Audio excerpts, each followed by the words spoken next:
अस्सलाम वालेकुम स्टूडेंट्स, आज एक नए टॉपिक के साथ आपके सामने दोबारा मौजूद हैं। और स्टूडेंट्स मैं आपको बताती चलूँ कि हम स्टीशियोमेट्री का जो टॉपिक 4.6 है आज हम उसको डिस्कस करेंगे। और ये जो टॉपिक है that is called Avogadro's number. जी स्टूडेंट्स, हमारी केमिस्ट्री और स्पेशली स्टीशियोमेट्री के लिए ये जानना बहुत ज़रूरी है कि what is Avogadro's number. So Avogadro's number जो है it is the number of particles, molecules and ions in one mole. एक मोल के अंदर जितने भी एटम्स, मॉलिक्यूल्स या आयंस मौजूद होंगे उसको हम कहते हैं एवोगैड्रोस नंबर। और इसकी प्रॉपर डेफिनेशन भी देख लें। The number of particles, molecules, atoms and ions in one mole of a substance is called Avogadro's number. और स्टूडेंट्स ये जो एवोगैड्रोस नंबर था ये एमिडोस एवोगैड्रोस के नाम से है। एक इटालियन केमिस्ट था जिसका पूरा नाम था एमिडो एवोगैड्रोस। और इस नंबर को जो है, ये नंबर क्या है, ये है स्टूडेंट्स 6.022 इंटू 10⁻23। ये है एवोगैड्रोस नंबर। इसके बारे में जो मालूमात दी थी वो एमिडोस एवोगैड्रोस ने दी थी। और इसको डिनोट किया जाता है, ज़ाहिर किया जाता है इस नंबर को कैपिटल एन और स्मॉल ए जो है वो साइड पे कैपिटल ए लिख दिया जाता है, इसको डिनोट किया जाता है। अब ये नंबर हैं क्या, इसको हम इस तरह से समझते हैं स्टूडेंट्स, ये इतना ऐसे नंबर है लाइक अगर एक डॉट हम लगाते हैं तो आप देखें कि एक डॉट के अंदर कितने एटम्स मौजूद हैं। एक डॉट के अंदर अगर हम देखें तो तकरीबन 20 लाख एटम्स मौजूद हैं, यानी 1 मिलियन जो है वो 10 लाख के बराबर है। तो इसका मतलब है इसके अंदर 2 मिलियन एटम्स मौजूद हैं। अगर हम उसका एक पार्ट, 2 मिलियन एटम्स जो है उसका एक पार्ट ले लें तो उसको हमने कार्बन 12 के इक्वल ले लेना है, ठीक है। और ये जो है एटॉमिक मास ऑफ कार्बन है कार्बन 12। ये जो 20 लाख एटम्स है उसका एक पार्ट कार्बन 12 के इक्वल ले लेना है तो वो जो है वो इस नंबर के इक्वल आ जाएगा। यानी कार्बन 12 जो है वो इस नंबर के इक्वल है 6.022 इंटू 10⁻23। अब ये जो नंबर है इसको लेकर ना तो हम काउंट कर सकते थे और ना ही हम किसी तराजू पे वे कर सकते हैं। तो इस मसले को हल किया गया कि ये जो है नंबर 6.022 इंटू 10⁻23 एमिडोस एवोगैड्रोस ने दिया और उसने कहा कि ये 1 मोल के बराबर है। और वो जो 1 मोल है उसको फिर बाद में कहा गया कि ये 1 डज़न, यानी जिस तरह 1 दर्जन में 12 मौजूद हैं उसी तरह 1 मोल के अंदर, किसी भी एटम के 1 मोल के अंदर ये नंबर जो है, इस नंबर के एटम्स, आयंस और मॉलिक्यूल्स जो हैं वो प्रेजेंट होंगे, मौजूद होंगे। जी स्टूडेंट्स, अब हम बात करते हैं इक्वेशन की जो कि हमारे पास मौजूद है, हमारी बुक में है। 2 कार्बन एटम्स हैं, वो ऑक्सीजन मॉलिक्यूल के साथ मिलेंगे तो हमारे पास 2 जो है कार्बन मोनोऑक्साइड का मॉलिक्यूल बनेगा। अब इस इक्वेशन को अगर आप गौर से देखें तो ये हमें बता रही है कि इतने एटम्स हैं कार्बन के, ऑक्सीजन का 1 मॉलिक्यूल है तो 2 molecules of carbon monoxide CO gas बनेगी। इसके अलावा हमें इससे कुछ भी पता नहीं चल रहा। सो हमने देखना है कि ये रिएक्टेंट्स हैं कार्बन एंड ऑक्सीजन और ये मिलकर बना रहे हैं प्रोडक्ट्स। इसके लिए हमें इनका केमिकल फार्मूला जानना ज़रूरी है और इनके एटॉमिक मासेस का भी पता होना ज़रूरी है।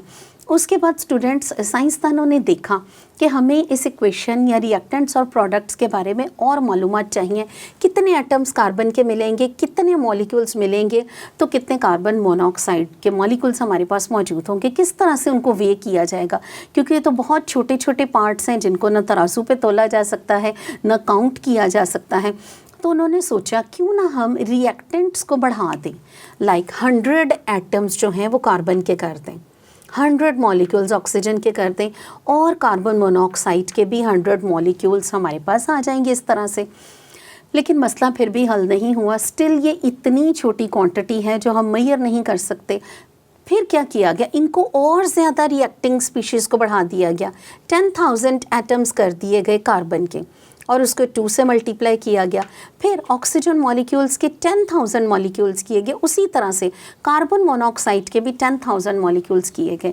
लेकिन फिर भी मसला हल होता नज़र ना आया क्योंकि हमें करने थे इनको काउंट, इनके बारे में इंफॉर्मेशन चाहिए थी। इस मसले को फिर हल किया स्टूडेंट्स एमिडोस एवोगैड्रोस ने। उसने क्या कहा, उसने कहा कि 1 gram is equal to 6.022 into 10⁻23 के इक्वल है, यानी 1 ग्राम के अंदर इतने एटम्स, मॉलिक्यूल्स या आइंस मौजूद हैं। सो अब इस इक्वेशन को देखें, 2 कार्बन है plus oxygen, arrow 2 carbon monoxide. So 2 जो है उसको मल्टीप्लाई किया गया इस नंबर के साथ, एवोगैड्रोस नंबर के साथ। ऑक्सीजन में भी फिर दोबारा एवोगैड्रोस नंबर के साथ किया गया, फिर कार्बन मोनोऑक्साइड में भी 2 के साथ इस नंबर को मल्टीप्लाई किया गया। अब इस इक्वेशन को दोबारा से समझते हैं, किस तरह रिएक्टेंट्स और किस तरह प्रोडक्ट्स बने। 2 इंटू 6.022 इंटू 10⁻23 इंटू 12 ग्राम AMU। 12 ग्राम AMU किसको कहा गया है, कार्बन को, क्योंकि कार्बन का जो एटॉमिक मास है वो है 12 और यहाँ पे इसके मोल्स थे 2। सो इसको जो है 12 को 2 से मल्टीप्लाई किया गया तो हमारे पास आ गए कितने एटम्स हैं कार्बन के, पता किए गए 24 ग्राम्स। यहाँ पे हमें जब हमने एवोगैड्रोस नंबर के इक्वल किया 1 ग्राम को तो हमें पता चला अब इस इक्वेशन में कार्बन एटम्स के कितने ग्राम्स मौजूद है। ग्राम्स एक ऐसी क्वांटिटी है जिसको हम तराजू पे वे कर सकते हैं। सो यहाँ से पता चला जब हमने एवोगैड्रोस नंबर के इक्वल किया, 2 जो है उसको 12 से मल्टीप्लाई किया तो 24 ग्राम ऑफ कार्बन एटम्स, एक नई इक्वेशन बिल्ट की। सो कार्बन के कितने एटम्स हैं, 24 ग्राम्स। फिर ऑक्सीजन का चेक करना है तो ऑक्सीजन के जो हैं 32 एटॉमिक मास है, क्योंकि O2 है। O2 का मतलब ऑक्सीजन का मास है स्टूडेंट 16, O2 का मतलब है हमारे पास 2 ऑक्सीजन एटम्स हैं, तो 16 + 16 ये आ जाएगा 32 ग्राम्स। सो 32 ग्राम्स जो हैं हमारे पास ऑक्सीजन के आ गए। 32 ग्राम्स ऑक्सीजन के मॉलिक्यूल्स हमने कहना है, दीज आर नॉट एटम्स, ये मॉलिक्यूल्स हैं, ये हमने यहाँ लिख लिए। फिर थर्ड नंबर पे कितने प्रोडक्ट्स बनेंगे कार्बन मोनोऑक्साइड के, उसके लिए भी हमने उसका मास जो है वो लेना है। कार्बन का मास कितना है स्टूडेंट्स, 12 और ऑक्सीजन का कितना है 16। सो ये आ जाएगा 28 ग्राम्स। सो कार्बन मोनोऑक्साइड के अंदर हमारे पास जो है वो कितना है 56 ग्राम्स जो है, इसको हमने 28 को 2 से मल्टीप्लाई किया तो 56 आ गया, क्योंकि यहाँ पे हमारे पास 2 जो है कार्बन मोनोऑक्साइड है। सो इसके 28 × 2 grams of carbon monoxide molecules हमारे पास आ गए। इसी इक्वेशन की मज़ीद मालूमात हमें मिल गई, इसको फिर से देख लें। 2 जो है वो 12 को मल्टीप्लाई किया गया 2, सो 24 ग्राम ऑफ कार्बन एटम्स हमारे पास है। फिर ऑक्सीजन के कितने हैं 32 ग्राम्स, क्योंकि ऑक्सीजन का जो एटॉमिक मास है 16 है, यहाँ पे 2 ऑक्सीजन के मॉलिक्यूल्स हैं तो हमारे पास 32 ग्राम्स हैं। थर्ड प्रोडक्ट कितनी बनी 56 ग्राम्स, क्योंकि कार्बन का है 12, ऑक्सीजन का है 16, 28 था, उस 28 को हमने मल्टीप्लाई किया 2 के साथ जो कि इक्वेशन में है, तो हमारे पास 56 ग्राम्स। अब ये इक्वेशन जो है ये हमें ज़्यादा जो है चीज़ों के बारे में मालूमात फ्राहम कर रही है, कितने ग्राम्स। अब इनको वे कर सकते हैं, जब भी हम 24 ग्राम्स ऑफ कार्बन मिलाएंगे 32 ग्राम ऑक्सीजन के साथ तो हमारे पास 56 ग्राम ऑफ कार्बन मोनोऑक्साइड बनेगा एक्यूरेटली। इसी तरह इस इक्वेशन को अब एक पूरी सूरत हाल हमारे पास पूरी मौजूद है, जिसको ध्यान से देखेंगे। 2 जो हैं एटम्स हैं, अब हम इनको एटम्स के लेवल पे भी देख सकते हैं, मोल्स के लेवल पे भी देखेंगे, और इसके अलावा हमने इनके ग्राम्स भी देखने हैं। सबसे पहले देखते हैं कितने एटम्स हैं। 2 एटम्स हैं कार्बन के, 1 मॉलिक्यूल जो है वो है ऑक्सीजन का, ये क्या बनाएंगे 2 मॉलिक्यूल्स ऑफ कार्बन मोनोऑक्साइड। फिर उसके बाद 2 मोल्स ऑफ कार्बन है, ये जो है कोएफिशिएंट है इसका, सो इसको कहेंगे 2 मोल्स ऑफ कार्बन, और इसके साथ कुछ भी नहीं तो ये कहेंगे 1 मोल ऑफ ऑक्सीजन।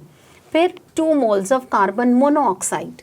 अब उसके बाद हमने इसको एवोगैड्रोस नंबर के साथ देखना है।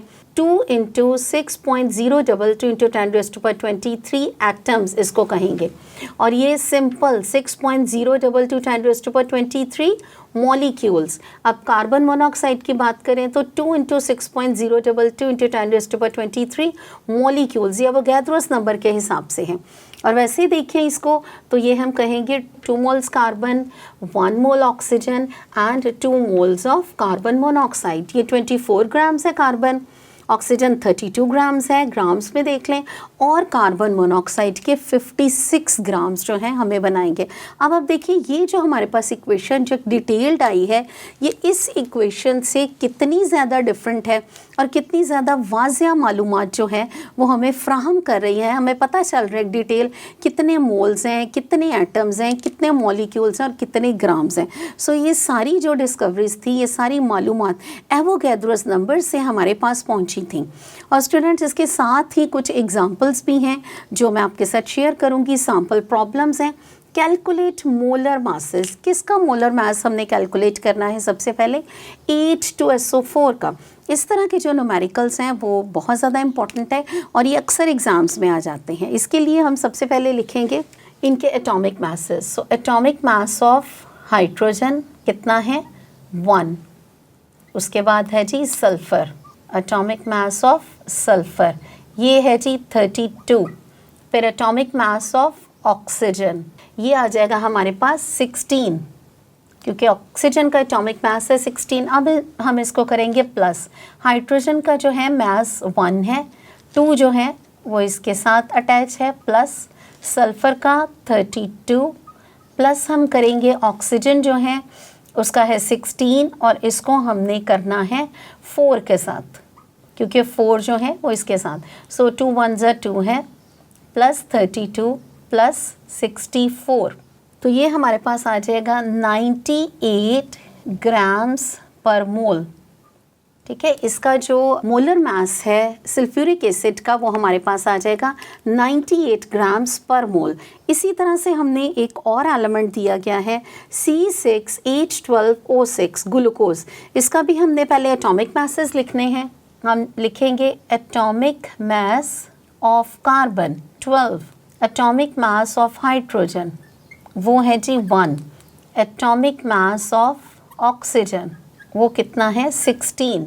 अब हम इनको लिखेंगे, कंट्रीब्यूट करेंगे हर एक का, तो पहले आ जाएगा 6 इसके साथ, फिर 12 जो है वो इसका मास है, फिर आ जाएगा 12 और 1 इसका मास है, फिर आ जाएगा प्लस 6 इसके साथ है और इसका जो है जी 16 है। अब इन सब को प्लस और मल्टीप्लाई करेंगे, 12 6 का आ जाएगा हमारे पास 72, प्लस 12 1 12 प्लस 16 6 96। तो ये हमारे पास जो निकल आएगा इसका आंसर आ जाएगा 180 ग्राम्स पर मोल। सो ये जो है ये इसका मोलर मास है। इसी तरह आपके पास अगर कोई भी क्वेश्चन आ जाता है, कोई भी आपको मॉलिक्यूलर फार्मूला ऐसे दिया जाता है, तो आपने क्या करना है, उनके एटॉमिक मासेस लिखने हैं, उसके बाद उनको जो है उनका कंट्रीब्यूशन लिख देना है, तो आपके पास निकल आएगा उसका मोलर मास। सो ये था स्टूडेंट्स हमारा आज का लेक्चर जो कि था एवोगैड्रोस नंबर के बारे में, और मैं उम्मीद करती हूँ कि आपको अच्छे से समझ आ गया होगा। आज के लिए इतना ही था। अल्लाह हाफ़िज़।